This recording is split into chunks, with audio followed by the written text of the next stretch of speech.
Hi friends, good morning. Welcome to my channel and welcome to August month. And ఈ మధ్య నేను సరిగా videos చేయడం లేదు, ఏమనుకోమాకండి ఫ్రెండ్స్. అంటే టైం సరి కుదరటం లేదు. మాకు ఒక షాప్ ఉంది, సో దానివల్ల టైం సరిపోక మేము చేయడం లేదు. ఈరోజు నేను సెలెక్ట్ చేసుకున్న టాపిక్ వచ్చేసి ఫ్రీడమ్. ఆగస్ట్ 15th వచ్చేసిందంటే అందరికి ఇండిపెండెన్స్ డే గుర్తొచ్చింది తప్పించి అది ఎంత కష్టపడుతూ వచ్చింది, ఎంతమంది ప్రాణాలు అర్పిస్తూ వచ్చింది, ఎంతమంది దానికోసం పోరాడుతూ వచ్చింది, ఎంతమందిని హింసిస్తే అంటే మామూలు బ్రిటిష్ వాళ్ళు హింసిస్తే అది వచ్చింది మీకు అర్థం కావట్లేదు. What is called freedom. Freedom అంటే స్వేచ్ఛ, తెలుగులో, ఇంగ్లీష్లో ఫ్రీడమ్. ఇప్పుడు ఫ్రీడమ్ అంటే ఏంటి? మనకి నచ్చినట్టు తిరిగేసేసి మనకు నచ్చినట్టు ఉండి ఫ్రీడమ్ అంటే అది కాదు కదా. మనం చెప్పేది ఇండిపెండెన్స్ డే గురించి, ఆ ఫ్రీడమ్ గురించి మాట్లాడుతున్నాం. ఫ్రీడమ్ తెచ్చుకుంది మనం ఎందుకు? ఆ ఇంగ్లీష్ వాళ్ళు ప్రతిదానికి ఆంక్షలు పెడుతున్నారు, ప్రతిదానికి చేస్తున్నారు, మన మీద అజమాయిషి ఎలా ఇస్తున్నారు అని చెప్పాయి కదా. గాంధీజీ గారు లాంటి వాళ్ళు, జవహర్లాల్ నెహ్రూ లాంటి వాళ్ళు, భగత్ సింగ్ లాంటి వాళ్ళు,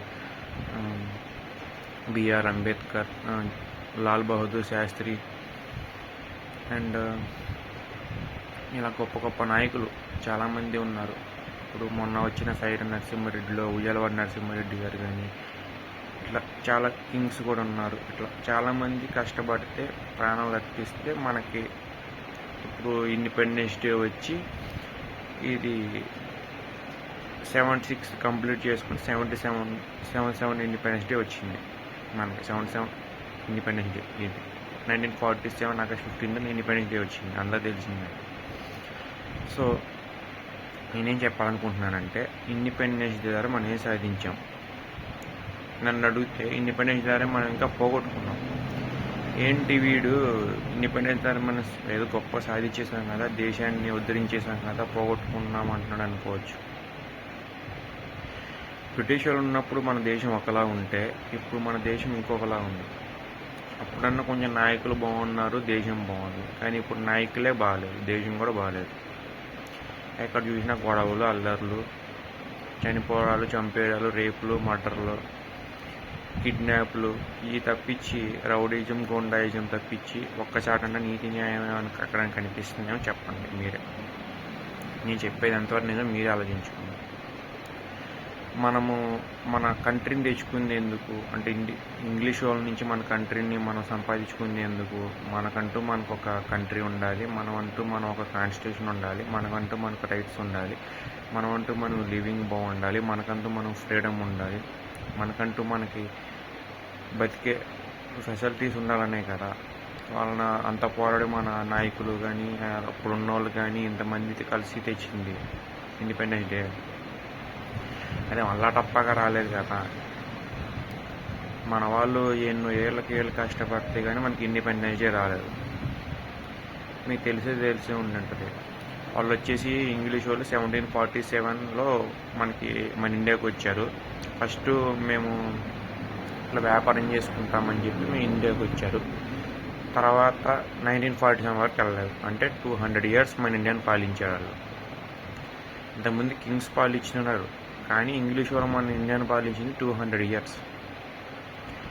200 yearsలో మనం ఫస్ట్ వాణిజ్యపరంగా వచ్చి తర్వాత మనల్ని పెట్టిన కష్టాలు మనకు తెలిసినవి కదా. ఎందుకంటే మనం చాలా సినిమాల్లో చూసాము, మనకు చాలా హిస్టరీస్ ఉన్నాయి, మనం చాలా మ్యూజియంస్ ఇవన్నీ ఉన్నాయి కాబట్టి మనకు తెలిసిందే.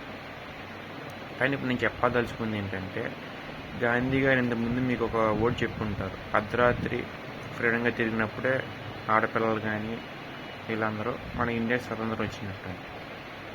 కానీ ఎవరైనా తిరగలుగుతున్నారా? అర్ధరాత్రి పక్కన పెట్టండి, అసలు డేలోనే తిరగలేకపోతున్నారు. అంటే రాత్రి కాదు, పగలు కూడా తిరగలేకపోతున్నారు ఆడపిల్లలు. మరి మన ఇండియా స్వతంత్రం వచ్చినట్టేనా? అందుట్లో బాయ్స్ తప్పు ఎంతైతే ఉందో గర్ల్స్ తప్పు కూడా అంత ఉంది. పెద్దానికి గర్ల్స్ అంటున్నారని మీరు ఫీల్ అయిపోమాకండి. ఇప్పుడు 2 చేతులు కలిసి చప్పట్లు అవుతాయి అన్నట్టు బాయ్స్ తప్పు ఎంతైతే ఉందో గర్ల్స్ తప్పు కూడా అంతే ఉంది. ఇంతకుముందు మన అమ్మమ్మల కాలం కానీ మన అమ్మోళ్ళ కాలం కానీ డ్రెస్సింగ్ కల్చర్ ఎలా ఉండేది, ఇప్పుడు డ్రెస్సింగ్ కల్చర్ ఎలా ఉంది, ఎలా మారింది? ఇంతకుముందు పద్ధతిగా బాయ్స్ అయితే పంచెలు ఇవన్నీ వేసుకునేవాళ్ళు, టవల్ వేసుకునేవాళ్ళు, మీరు చూసే ఉంటారు. పట్టు వస్త్రాలు వేసుకునేవాళ్ళు, షర్ట్లు ధోతీలు ఇలాంటివి ఉండేవి వేసుకునేవాళ్ళు. వాళ్ళ దారినాలు బతికేవాళ్ళు. అప్పుడు ఫుడ్ కూడా బాగుండేది, జనరల్గా ఉండేది, న్యాచురల్గా ఉండేది. ఎవరి పనులు వాళ్ళు చేసుకుని బతికేవాళ్ళు. మేము బతికే చాలా అనుకుంటాము. ఇంకా అమ్మాయిలు వచ్చేసి చీరలు కట్టేవాళ్ళు. ఫస్ట్ ఏమో ఓనీలు, తర్వాత చీరలు, తర్వాత హాఫ్ శారీస్ అన్నీ చాలా తక్కువ తోటకు 2 వచ్చినాయి. ఇవి కూడా నేసిని కట్టుకునేవాళ్ళు, పట్టు అవి కూడా. ఇప్పుడు పట్టు పక్కన పెట్టండి, అసలు శారీసే కట్టుకోవట్లేదు, పక్కన పెట్టేయండి. ఇప్పుడు డ్రెస్సింగ్ కల్చర్ ఎలా ఉంది, బాయ్స్ని పక్కన పెడితే వాళ్ళు షర్టు ప్యాంట్ వేసుకుని అట్టాగా ఉంది. అంటే ఇంతకు ముందు పంచులు వేసుకునే వాళ్ళు ఇప్పుడు షర్ట్లు ప్యాంట్లు వేసుకుంటున్నారు, ఫ్యాషన్ వచ్చి. అది పక్కన పెట్టండి. షర్ట్లు ప్యాంట్లు కూడా కవరింగ్ చేస్తున్నాయి, అది పక్కన పెట్టండి. కానీ గర్ల్స్ కల్చర్ ఏంటి, గర్ల్స్ ఎలా తయారవుతున్నారు, అది నా క్వశ్చన్. ఇప్పుడు గర్ల్స్ ఎలా తయారవుతున్నారంటే, సినిమా వాళ్ళు సగం సగం బట్టలు వేసుకుంటున్నారు, మేము కూడా సగం సగం బట్టలు వేసుకుంటామని, వాళ్ళు ఏదో ఫ్యాషన్గా మేము అట్ట డ్రెస్ వేసుకున్నాక మేము అట్ట డ్రెస్ వేసుకుంటామని దిగుతున్నారు.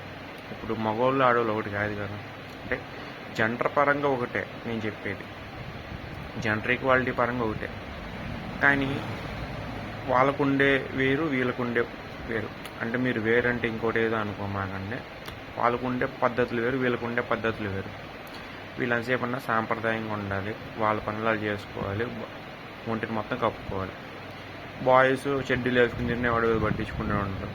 అది నేను చెప్పిన పద్ధతులు అండి. మీరు ఏదో తప్పు అర్థాలు చేసుకోమాకండి, ఇదన్నమాట. నెక్స్ట్ ఇంకోటి, ఇప్పుడు మన గర్ల్స్ ఎలా ఉన్నారు, 10th క్లాస్ దాటితే లవ్వులు ఇట్లా చేస్తే ఇప్పుడు మరి పాడైపోతుంది ఎవరు, గర్ల్సా బాయ్సా? గర్ల్స్. ఇంతకుముందు నేను చాలా విన్నాను, అదేంటంటే మన అమ్మల కాలం, అమ్మమ్మల కాలం కానీ గర్ల్స్ ఇంటి దాటేవాళ్ళు కాదు. దాటిన వాళ్ళ పని వాళ్ళు చూసుకుని వచ్చేసేవాళ్ళు. చెప్పాక ఎవరైనా పిల్లలను కానీ వాళ్ళ నాయనమ్మను, వాళ్ళ తాతయ్యను, వాళ్ళ బంధువులు ఎవరో ఒకరు, వాళ్ళ బాబాయిలను ఎవరో ఒకరు తీసుకొని అటు వెళ్ళి వచ్చేసేవాళ్ళు. పెద్దవాళ్ళు చెప్పిన వాళ్ళు చూసి పెళ్లి చేసుకునేవాళ్ళు. వాళ్ళు నచ్చలేకపోయినా నచ్చినా తర్వాత అడ్జస్ట్ అయిపోయేవాళ్ళు. అడ్జస్ట్మెంట్ అప్పుడు ఉండేది, ఇప్పుడు లేదు.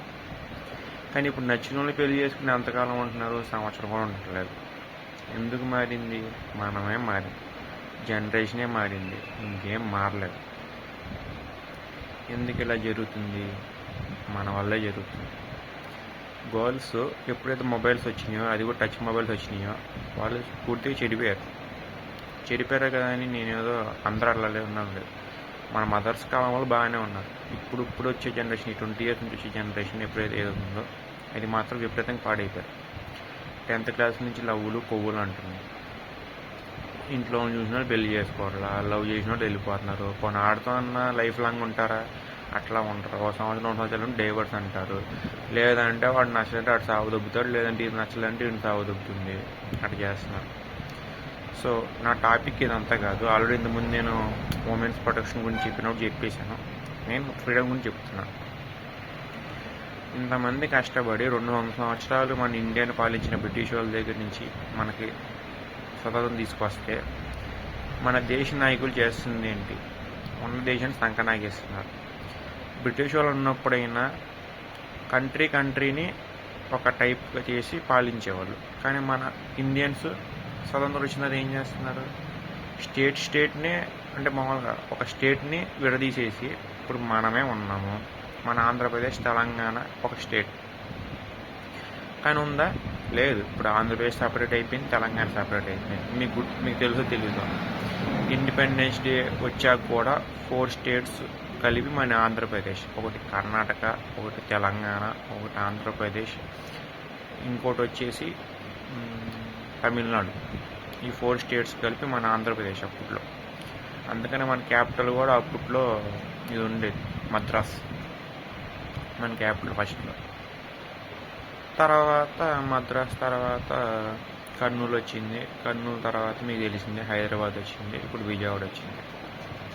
పక్కన పెట్టి ఎవరికాడు స్వతంత్రం వచ్చినది ఎవరి స్టేట్ ఆడు తీసుకుని పోయాడు. ఒకడేమో తమిళనాడు తీసుకుని పోయాడు, కర్ణాటక తీసుకుని పోయాడు.